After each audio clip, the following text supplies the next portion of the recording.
Nahihiya ka bang lumapit sa Diyos dahil sa dami ng iyong pagkukulang? Napapaisip ka ba kung karapat-dapat ka pa bang patawarin, tanggapin o pakinggan ng Panginoon? Marami sa atin ang nakakaramdam ng takot o pagdududa kapag lalapit tayo sa Kanya. Pero kapatid, ang Diyos na ating pinaniniwalaan ay hindi Diyos na malayo. Siya ay Diyos ng awa, ng pag-unawa at ng muling pagtanggap. At ang Kanyang imbitasyon ay bukas sa lahat, anuman ang nagawa mo, saan ka man nanggaling. Sinabi sa Hebreo 4:16,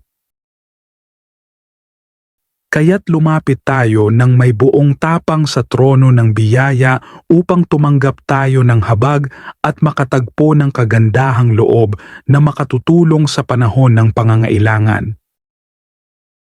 Napakagandang larawan ang inihahain ng talatang ito, isang trono ng biyaya, hindi ng takot.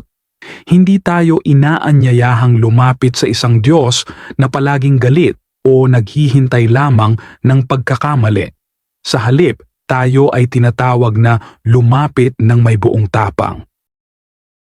Ang salitang buong tapang ay nangangahulugan na pwede tayong lumapit na walang hiya, walang takot at walang alinlangan. Hindi dahil sa sarili nating kabutihan, kundi dahil sa kabutihan ng Diyos na nasa trono ng biyaya. Ang trono ng Diyos ay hindi tulad ng trono ng tao. Hindi ito lugar ng pagsumbat, kundi lugar ng habag at kagandahang loob. Sa bawat paglapit mo, may dumarating na tulong. Sa bawat pag-amin mo, may dumadaloy na awa. Tayo'y inaanyayahang lumapit, lalo na sa panahon ng pangangailangan, hindi kapag okay ka na, kundi sa mismong oras na ikaw ay pagod, nalilito o nagkakamali. Hindi kailanman nagsasara ang Kanyang presensya sa mga pusong handang kumapit sa Kanya. Kapag ang mundo ay puno ng paghuhusga, ang Diyos ay puno ng pag-unawa. Kapag ang puso mo ay puno ng bigat, ang trono niya ay puno ng kagaanan. Sa Kanyang presensya, makakahanap ka ng tulong na hindi mo kailanman mahahanap sa mundo. Kapatid, kung nahihirapan kang lumapit sa Diyos, alalahanin mo ito. Ikaw ang iniimbitahan niya. Sa trono ng Kanyang biyaya, may puwang para sa iyo sa anumang estado ng iyong puso.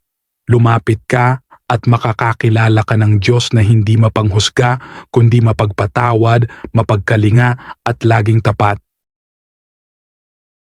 Kaya nga, wala nang hatol sa mga na kay Kristo Jesus.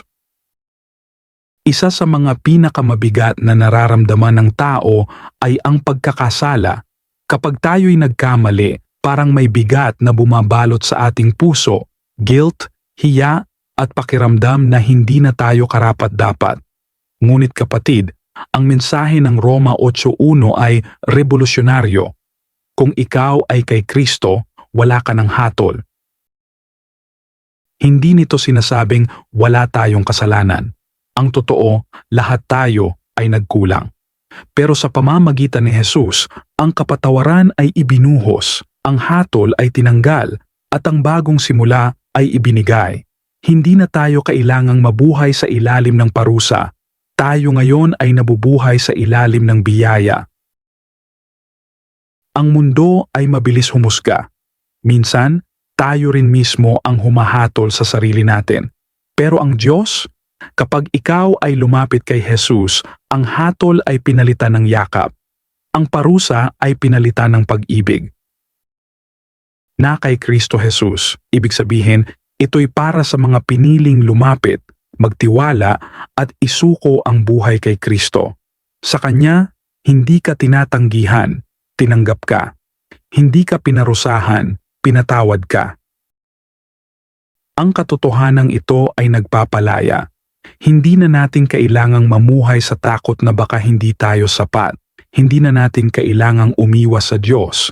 Sa halip, pwede tayong lumapit ng may kumpiyansa dahil alam nating wala ng hatol kundi habag at pagtanggap. Kaya kapatid, Kung ikaw ay binabagabag ng iyong nakaraan o pinapahirapan ng mga dating pagkukulang, bitawan mo na. Kung ikaw ay kay Kristo, ikaw ay pinalaya na. Wala nang hatol. Ang meron na lang ay biyaya. Hindi tayo ginantihan ng Panginoon ayon sa ating mga kasalanan, ni pinarusahan ayon sa ating mga kasamaan. Kung paanong ang langit ay mataas kaysa lupa, gayon kalaki ang kanyang pag-ibig sa mga may takot sa kanya. Kung paanong ang silangan ay malayo sa kanluran, gayon niya inalis sa atin ang ating mga kasalanan. Isa sa mga pinakaginhawang katotohanan sa ating pananampalataya ay ito. Ang Diyos ay hindi makatarungan ayon sa tao, kundi makatarungan ayon sa kanyang awa. Kung tayo ay ginantihan ayon sa ating mga kasalanan, sino pa kaya ang makalalapit sa Kanya? Pero hindi ganoon ang puso ng ating Panginoon. Hindi niya tayo pinarusahan ayon sa ating kasamaan. Bagkus, pinili niyang patawarin, yakapin, at linisin tayo. Ang kanyang pag-ibig ay hindi mo kayang sukatin. Kung gaano kataas ang langit mula sa lupa, ganoon kataas ang kanyang habag. Hindi lang niya tinakpan ang ating kasalanan, inalis niya ito. Kasing layo ng silangan sa kanluran. Ibig sabihin, hinding-hindi na niya ito ibabalik laban sa iyo. Hindi tulad ng tao na paulit-ulit na bumabalik sa pagkakamali ng iba, ang Diyos ay may biyayang nagbubura ng nakaraan. Ang talatang ito ay hindi lang tungkol sa kapatawaran. Ito ay tungkol sa kalayaan, kalayaang lumapit sa Diyos, kalayaang magsimulang muli at kalayaang mabuhay ng may kapanatagan. Kaya, kung may mga kasalanan kang paulit-ulit mong binabalikan sa isip, mga alaala ng pagkakamali na pilit kang hinihila pabalik, ito ang sinasabi ng Diyos. Pinalaya na kita. Hindi kanya binibilang ayon sa kahapon, tinitingnan kanya ayon sa kanyang biyaya. Kapatid, hawakan mo ang pangakong ito. Sa Diyos, wala ng hatol, wala ng parusa, at wala ng ulit-ulit na sumbat. Sa halip, ang mayroon ay pag-ibig na walang sukat, kapatawarang walang hanggan, at buhay na malaya sa Kanya. Sa tatlong talatang ating pinagnilayan, mula sa Hebreo 4:16, Roma 8, 1, at Awit 103, 10 hanggang 12, isang napakatamis at napakapayapang katotohanan ang inilalapit sa atin ng Diyos. Pwede tayong lumapit sa Kanya, buo ang loob, dahil tinanggap niya tayo. Hindi tayo kailangang magtago, hindi tayo kailangang magkunwaring malinis o perpekto. Sa Kanyang trono ng biyaya, may habag, may tulong, at may pagtanggap. Hindi tayo huhusgahan sa ating nakaraan, kundi yayakapin sa Kanyang walang hanggang pagmamahal. Kaya kapatid, kung ikaw man ay may pinanghihinayangan, kinatatakutan o tinatakasan, ito ang paanyaya ng Diyos sa iyo ngayon.